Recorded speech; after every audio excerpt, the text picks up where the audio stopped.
Hi friends, welcome to Radhikathi creations. நமக்கு இருக்கக்கூடிய முக்கியமான பிரச்சனை பார்த்திங்க அப்படின்னா, இப்போ இருக்கிற பெரும்பாலானோருக்கு முடி கொட்டுறது. ஸோ இந்த முடி பார்த்திங்கன்னா ரொம்ப கொட்டும். ஸ்ட்ரெஸ்ஸால் இல்லைன்னா அவங்களுக்கு விட்டமின்ஸ் கம்மியாக இருக்கிறதுனால கூட நிறைய முடி கொட்டுறதுக்கு சான்சஸ் இருக்குது. ஸோ அந்த மாதிரி முடி வளரலை, முடி கொட்டுது அப்படின்றவங்களுக்கு உங்களுக்கு எப்படி வீட்டில் எண்ணெய் தயாரிக்கலாம் அப்படின்றத இந்த வீடியோவில் பார்க்கலாம். நம்ம இப்போ எண்ணெய் காச போகிறோம். அதுக்கான மூலிகை பொருட்கள்லாம் நம்ம எவ்வளோ யூஸ் பண்ணுறோம் மட்டும் பாருங்கள். ஸோ ஃப்ரெஷ்ஷான ரோஸு, கருவேப்பிலை, மருதாணி பூ, வேப்பிலை, தூதுவளை, இது பார்த்திங்கன்னா உங்களுக்கு ட்ரை பண்ணி எடுத்து வச்சுருக்கேன். சங்குப்பூவும், அதுக்கப்புறம் செம்பருத்தி பூவும், திரும்பி ரோஸ் இருக்குது, நெல்லிக்காய், எலுமிச்சம்பழம், நெக்ஸ்ட்டு இது பார்த்திங்கன்னா திருநீற்று பச்சிலை, சின்ன வெங்காயம் எடுத்து வச்சுருக்கோம். அடுத்து பார்த்திங்கன்னா உங்களுக்கு செம்பருத்தி இலை, துளசி, தூதுவளையும் அதில் வச்சுருக்கேன். ஜடாமாஞ்சல் வச்சுருக்கோம். இது நல்லா முடி வளர்கிறதுக்கு நல்லா ஹெல்ப்ஃபுல்லாக இருக்கும். நெக்ஸ்ட்டு கொஞ்சோண்டு லவங்கம் போடுறோம். நமக்கு பொடுகு தொல்லை அதெல்லாம் இருக்குது அப்படின்னா இருக்காது. சைனஸ் ப்ராப்ளம் இருக்கவங்களுக்கு இதெல்லாம் யூஸ் பண்ணும்போது கொஞ்சம் சளி பிடிக்காமல் இருக்கும். அதுக்காக ரோஸ்மேரி வச்சுருக்கோம், ஃப்ளாக்ஸ் சீட் வச்சுருக்கோம், ஆளி விதை. நெக்ஸ்ட்டு பார்த்திங்கன்னா பொன்னாங்கண்ணி வச்சுருக்கோம். அடுத்தது புதினா வச்சுருக்கோம். நெக்ஸ்ட்டு பார்த்திங்கன்னா கத்தாழை. ஸோ இது இல்லாமல் இன்னும் சில மூலிகைகள்லாம் நம்ம போட்டு என்ன பண்ண போகிறோம் அப்படின்னா ஆயில் காச போகிறோம். இது என்ன அப்படின்னு சொல்லிட்டு நம்ம இப்போது பார்க்கலாம். இப்போ ஒரு சில பொருளெல்லாம் நம்ம அரைச்சி வச்சுக்க போகிறோம். ஏன்னா முழுசாக போடும்போது அதனுடைய பலன் அவ்வளோ கிடைக்காது. அதுக்காக தான் இங்கே பாருங்கள், சின்ன வெங்காயம் போட்டிருக்கேன், நான் நெல்லிக்காய் போட்டிருக்கேன். அதுக்கப்புறமா நம்ம நிறைய இலைங்கள்லாம் வச்சுருந்தோம் இல்லையா, அதெல்லாமே நம்ம போட்டுக்க போகிறோம். ஃபஸ்ட்டு அந்த புதினா, அதுக்கப்புறம் பார்த்திங்கன்னா உங்களுக்கு பொன்னாங்கண்ணி, நான் அதையும் கொஞ்சம் போட்டுக்கிறேன். கொஞ்சம் எடுத்து வச்சுருப்பேன் அப்படியே பச்சையாகவும் போடுறதுக்கு. அதுக்கப்புறம் நம்மக்கிட்ட இருக்கக்கூடிய துளசி, தூதுவளை, நெக்ஸ்ட்டு செம்பருத்தி இலை, தும்பப்பூ, அதுவும் நான் அதில் போட்டுக்கிறேன். கொஞ்சம் கருவேப்பிலையும் போட்டுக்கிறேன், மருதாணி போட்டுக்கிறேன், வேப்பிலையும் போட்டுக்கிறேன். கொஞ்சம் எடுத்து வச்சுருக்கேன் அப்படியே போடுறதுக்கும், கொஞ்சம் அரைச்சி வச்சுக்கிறேன். தூதுவளெல்லாம் போட்டாச்சு. ஸோ இந்த இலைங்க எல்லாமே நம்ம போட்டு கொஞ்சம் ஒன்று பாதியமாக அரைக்க போகிறோம். ஃபுல்லாக அப்படியே அரைக்க போகிறதுல ஒன்று பாதியமாக ஆலோவேரா கட் பண்ணி வச்சுருந்தேன் இல்லையா, ஸோ அந்த ஆலோவேராவும் அதில் நான் போட்டுக்கிறேன். நெக்ஸ்ட்டு ரோஸ் பெட்டல்ஸ் கொஞ்சம் போட்டுக்கிறேன். கொஞ்சம் அதுக்கப்புறம் டேரெக்டாக போட போகிறேன். ரோஸ் பெட்டல்ஸும் போட்டுக்கிறேன்.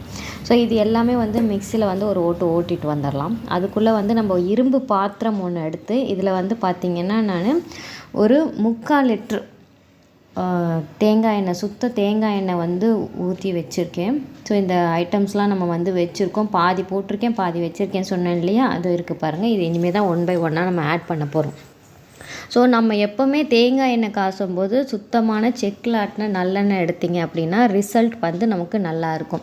இப்போ இந்த அரைச்சி வச்சது எல்லாமே நம்ம போடுறோம். இந்த எண்ணெய் ரொம்ப காயணும்னு கிடையாது. போடும்போது ரொம்ப சலசலன்னு காயக்கூடாது.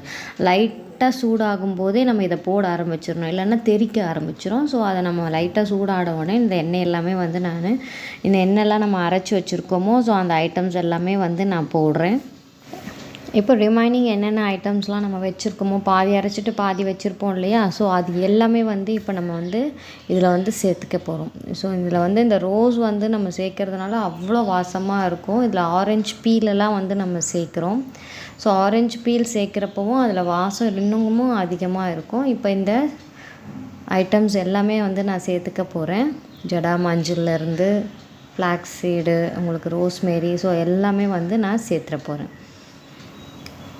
ஸோ இது எல்லாமே ரொம்ப ஸ்லோவான மிதமாக இருக்கணும். உங்களுக்கு அவ்வளவோ நீங்கள் ஹையில் வச்சு நீங்கள் பண்ணிட்டீங்கன்னா மொத்தமே கருகி போயிடும். அதனுடைய எசன்ஸ் எதுக்குமே அதில் இறங்காது. அதனுடைய பெனிஃபிட்ஸும் நமக்கு கிடைக்காது.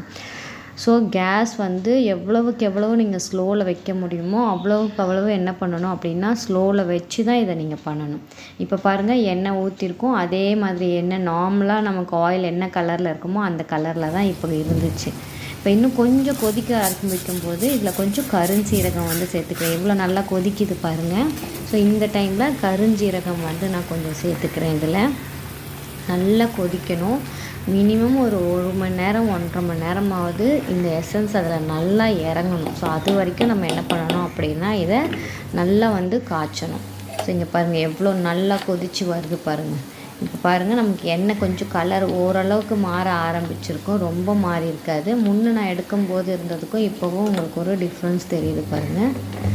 ஸோ இந்த டைமில் நான் என்ன பண்ண போகிறேன் அப்படின்னா கொஞ்சமாக பிரண்டை வந்து இதில் சேர்த்துக்க போகிறேன்.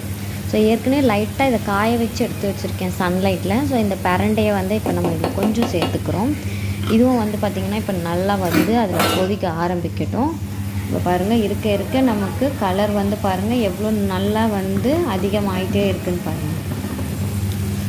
ஸோ கோல்டு கலரில் இருக்குது இப்போ பார்க்குறப்பவே நமக்கு சூப்பராக இருக்குது. ஸோ இன்னும் கொஞ்சம் நல்லா கொதிக்கணும். இப்போ வந்து பார்த்திங்கன்னா வெத்தலை எடுத்துருக்கேன். வெத்தலையை நல்லா கிள்ளிட்டு இதை சேர்த்துக்கிறேன். இப்போ இதையும் வந்து நம்ம கொஞ்சம் நல்லா மிக்ஸ் பண்ணி விட்டுறலாம்.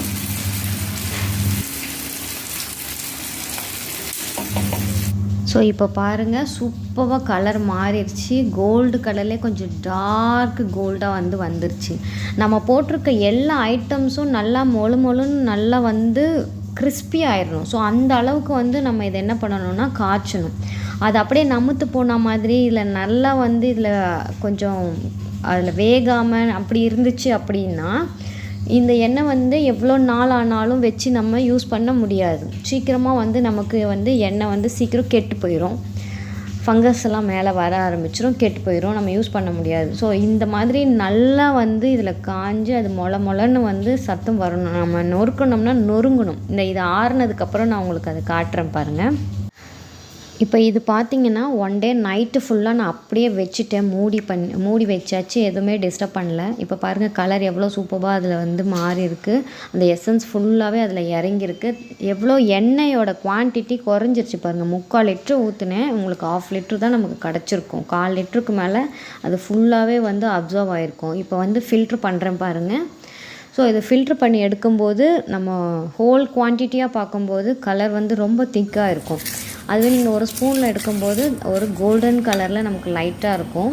ஸோ இப்போ இங்கே பாருங்கள் நான் இதை எடுத்து நொறுக்கி காட்டுறேன் பாருங்கள். எந்த அளவுக்கு உங்களுக்கு வந்து ஃபுல்லாக கிறிஸ்பியாக நொறுங்குது பாருங்கள். அப்படியே தூள் ஆயிடுச்சு, அவ்வளோதான். எடுக்கிறப்ப இந்த அளவுக்கு வந்து அது என்ன ஆயிருக்கணும் அப்படின்னா உங்களுக்கு ஃபுல்லாகவே வந்து அதில் கிறிஸ்பி ஆகிற அளவுக்கு நம்ம வந்து அதை வச்சுருக்கணும் எல்லா பொருளுமே. இங்கே பாருங்கள் நமக்கு ஆயில் எவ்வளோ ஆயில் நம்ம ஊற்றணும், 3/4 லிட்ரு ஆயிலுக்கு பாருங்கள் 1/2 லிட்டருக்கும் கொஞ்சம் கம்மியாக தான் நமக்கு கிடச்சிருக்கு. ஸோ இந்த அளவுக்கு நல்லா காய்ச்சணும். இந்த மாதிரி காய்ச்சி எடுத்து வச்சதில் எவ்வளோ வேஸ்டேஜஸ் நமக்கு இருக்குது பாருங்கள். இதை நம்ம வேஸ்ட் பண்ண வேண்டாம். இந்த பெரிய ஃபில்ட்ரு எடுத்து இதில் இன்னும் கொஞ்சம் நம்ம ஊற்றி வச்சோம்னா இன்னும் கூட இதில் இருக்க எசன்ஸ் வந்து இதில் இறங்கும். அப்போ வந்து நம்ம இதில் வந்து என்ன பண்ணிக்கலாம்னா ஊற்றி வச்சுக்கலாம். ஸோ இந்த ஆயில் வந்து நமக்கு இவ்வளோ மூலிகைகள் சேர்த்து இந்த ஆயில் நமக்கு கிடச்சிருக்கு. இப்போ இது நீங்கள் யூஸ் பண்ணும்பொழுது முடி கொட்டுறது கண்டிப்பாக வந்து நின்றுடும். இப்போ பாருங்கள் நான் பெரிய ஃபில்டரில் போட்டு திருப்பி அந்த கடாய் பாத்திரத்திலே வச்சுருக்கேன். எவ்வளோ எண்ணெய் கீழே இறங்குது பாருங்கள். அப்புறமா கொஞ்சம் கொஞ்சமாக எடுத்து நம்ம என்ன பண்ணிக்கலாம் அப்படின்னா அதில் வந்து ஊற்ற ஆரம்பிச்சிடலாம், கலெக்ட் பண்ணிக்கலாம். இதை டிஸ்டர்ப் பண்ணாமல் வச்சிடலாம். இதில் வந்து பார்த்திங்கன்னா உங்களுக்கு உள்ளே வந்து பார்த்திங்கன்னா வெட்டி வேர் சேர்த்துருக்கேன். கொஞ்சம் வாசமாகவும் இருக்கும், அதிலுடைய நிறைய மருத்துவ குணங்கள்லாம் இருக்குன்றதுனால கொஞ்சம் வெட்டி வேரும் சேர்த்துருக்கேன். அதில் நல்லா ஊறட்டும் அப்படின்னு சொல்லிட்டு. ஆயிலை நம்ம எப்படி யூஸ் பண்ணணும் அப்படின்னா இந்த ஆயில் நமக்கு எவ்வளோ தேவையோ அவ்வளோ ஆயில் எடுத்து ஒரு கிண்ணத்தில் வந்து நீங்கள் எடுத்துக்கணும்.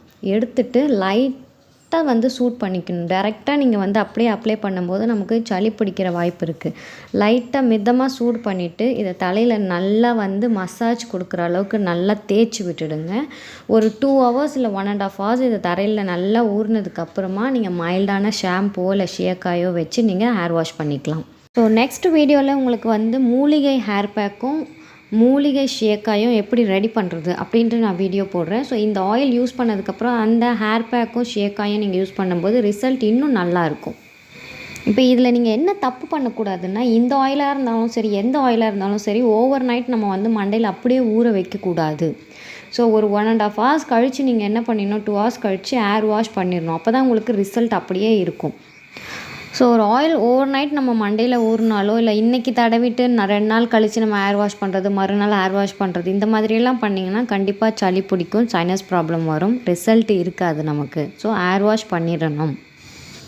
ஸோ ஒரு சில மூலிகைகள்லாம் வந்து இதில் எக்ஸ்ட்ராஸும் நம்ம சேர்த்துருக்கோம். ஸோ இந்த ஆயில் உங்களுக்கு தேவை அப்படின்னா கீழே இருக்க வாட்ஸ்அப் நம்பருக்கு மெசேஜ் பண்ணுங்கள். கண்டிப்பாக உங்களுக்கு ஹேர் ஆயில் வந்து உங்களுக்கு வந்து சேரும்.